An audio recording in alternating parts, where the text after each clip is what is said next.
ఇలా ముట్టుకుంటారు. అమ్మ అయితే స్నానం చేపిస్తుంది కదా. అమ్మ నాన్న కాకుండా ఆడపిల్లల్ని ఎవ్వరూ ముట్టుకోవద్దు. వేరే వాళ్ళు, పరాయి వాళ్ళు ఎవరు, బాబాయ్ అయినా పెద్దనాన్నైనా అన్నయ్య అయినా ఎవ్వరు కూడా ముట్టుకోవద్దు. ముఖ్యంగా ఎక్కడెక్కడ ముట్టుకోవద్దు అంటే చెస్ట్, భుజాలు, తర్వాత ఇక్కడ కాళ్ళ దగ్గర ఇలా తిరుగు, మళ్ళీ ఇక్కడ. వీటిని ప్రైవేట్ పార్ట్స్ అంటారు. అంటే ఇతరులు వాటిని తాకరాదు.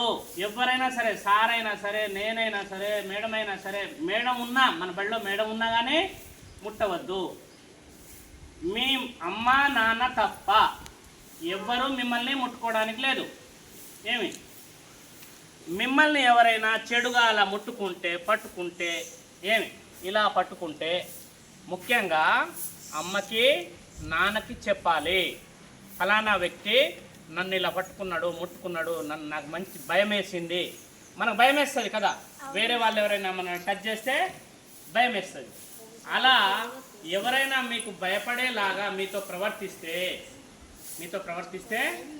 అమ్మకి చెప్పాలి. ఎవరికి చెప్పాలి? ముఖ్యంగా అమ్మకైనా నాన్నకైనా చెప్పాలి. మనసులో భయాన్ని ఉంచుకొని భయంగా ఉండొద్దు.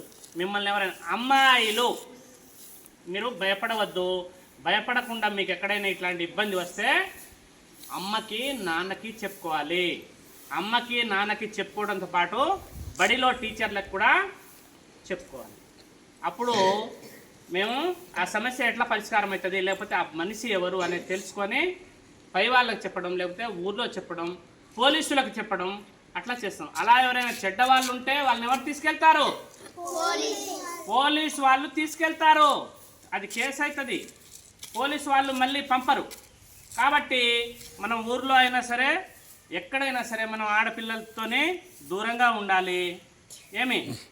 ఆడపిల్లలతోనే మర్యాదగా ఉండాలి. చెడు మాట్లాడొద్దు. వాళ్ళతోనే బూత్ పదాలు ఉపయోగించరాదు.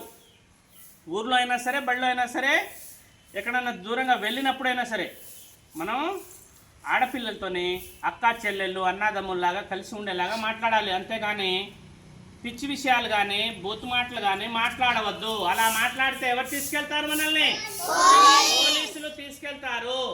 ఆడపిల్లలు మీకు ఎప్పుడైనా